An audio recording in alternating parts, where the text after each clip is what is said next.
Salam, mən İsmail Nadir xanımın təqdimatında siyasi mərkəzə baxırsınız. Tarix bəzən sadəcə təqvimlərdə saralan həmin o vərəqlərdən ibarət olmur. O, polad iradənin, strateji zəkanın və milli ləyaqətin qanla yazılıb, mürəkkəblə möhürlənmiş canlı orqanizmidir. Bugün biz məhz belə bir tarixin, Azərbaycanın yeni erasının 8-ci Qlobal Bakı Forumunun aynasından əks olunan o böyük həqiqətin mərkəzindəyik. Prezident İlham Əliyevin forumdakı çıxışını sadəcə dinləmədik. Biz o sətirlərdə bir dövlətin varlıq düsturunu, regionun taleyini dəyişən o böyük manifesti oxuduq. Baxın, dünya bugün fikir ayrılıqlarının dumanında azır. Qlobal təhlükəsizlik, arxitekturası kağızdan düzəldilmiş evlər kimi uçulur. Amma Bakıdan ucalan səs aydın və qətiyyətlidir. İndi heç vaxt olmadığı qədər bəllidir ki, təhlükəsizlik, sabitlik və müdafiə məsələləri hər bir ölkənin gündəliyində bir nömrəli prioritetə çevrilməlidir. Çünki bu təməllər yoxdursa, iqtisadiyyatdan diplomatiyaya, rifahdan tərəqqiyə qədər hər şey qum üzərində qurulmuş illüziyadan başqa bir şey olmur. Prezidentin dili ilə desək, 10 illiklər boyu inkişaf üçün çalışan ölkələr bugün eksistensial risklərlə üz-üzədir. Və Azərbaycan bu risklərin içindən necə keçməyin, fırtınadan necə sağ çıxmağın canlı dərsliyini yazır. Biz illərlə vasitəçi maskası geyinmiş Minsk qrupu adlı siyasi meyitlərin 28 illik fəaliyyətsizliyini izlədik. Onların məqsədi sülh yox, münaqişəni dondurmaq, onu əbədiləşdirib hər iki tərəfə qarşı təzyiq rıçağı kimi istifadə etmək idi. Amma biz bu oyunu pozduq. Dırnaqarası vasitəçilikdən imtina eləyərək, iki tərəfli formatda heç bir kənar əl və üçüncü tərəf olmadan sülhün mümkünlüyünü sübut elədik. Azərbaycan dünyaya bir daha göstərdi ki, bütün ümidlər tükənəndə əgər həqiqət və beynəlxalq hüquq sənin tərəfindədirsə, sülhə nail olmaq üçün güc tətbiq etmək həm haqqındır, həm də zərurətdir.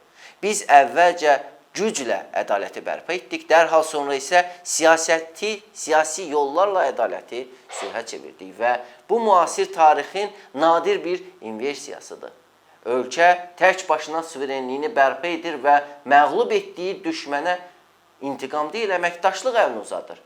Təsəvvür edin, cəmi 7 aydır sülh şəraitindəyik, amma bu 7 ayın çəkisi 30 ilin əzabından daha ağırdır. Çünki biz sülhü yalnız kağız üzərində paraf etməklə kifayətlənmədik. Onu real həyatın damarlarına yeritdik. Sərhəddəki sükut, kəsilən atəş səsləri və qorunan canlar elə bunun real sübutudur. Daha önəmlisi isə biz Ermənistana sülhlə bərabər həm də çörək, enerji və gələcək vəd etmişik. Onlar üçün bu həyati əhəmiyyət kəsb edən neft məhsullarının ixracına başlamağımız Azərbaycanın əbədi sülh strategiyasının ən bariz göstəricisidir. Dünən bizi ittiham eləyənlər ya uzaq görən deyirdilər, ya da elə qərəzli idilər. İndi isə görürlər ki, Azərbaycanın hər bir addımı beynəlxalq hüququn 51-ci maddəsinin, özünü müdafiə hüququnun polad məntiqinə söykənir. Enerji təhlükəsizliyi artıq boru kəmərlərinin məsələsi olmaqdan çıxıb. Milli təhlükəsizliyin onurğa sütununa çevrilib. Azərbaycan bugün neftdən qaza, neft kimyadan elektrik enerjisinə qədər bütün segmentlərdə qlobal bir oyunçudur. Keçən il əgər 12 ölkəyə qaz verirdiksə, bu rəqəm artıq 16-ya çatıb. Biz yalnız ixracatçı kimi çıxış etmirik, eyni zamanda OPEC Plus formatında qiymətlərin tərəssisini qoruyan, birjaların çöküşünə qarşı dayanan məsuliyyətli bir tərəfdaşıq. Biz qazıntı yanacağından gələn vəsaiti gələcəyin yollarına, şərq, qərb, şimal, cənub dəhlizlərinə çevirdik. Azərbaycan hər iki koridorda investisiya yatıran və layihələri tam başa çatdıran yeganə ölkədir. İndi isə masada yeni bir reallıq var. Ermənistan ərazisindən keçəcək orta dəhlizin yeni istiqaməti. Bu, Ermənistanın müstəqil tarixdə ilk dəfə yol keçən yox, yol verən tranzit ölkə olması üçün fürsətdir. Naxçıvanla ana vətənin nəqliyyat, enerji və optik xətlərə qovuşması artıq xəyal deyil, reallığın özüdür. Bu, hər kəsin qazandığı bir uduşlu vəziyyətdir. Bakıdan ucalan bu səs əslində bütün dünyaya mesajdır. Haqlı olduğunuz halda geri çəkilməyin, maneələrə baxmayın və bilin ki, ən güclü sülh ədalət üzərində qurulan sülhdür.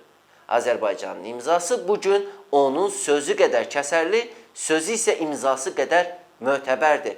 Sözün bitdiyi, amma tarixin yenidən yazıldığı yerdəyik. Sağ olun, sağlıqla qalın.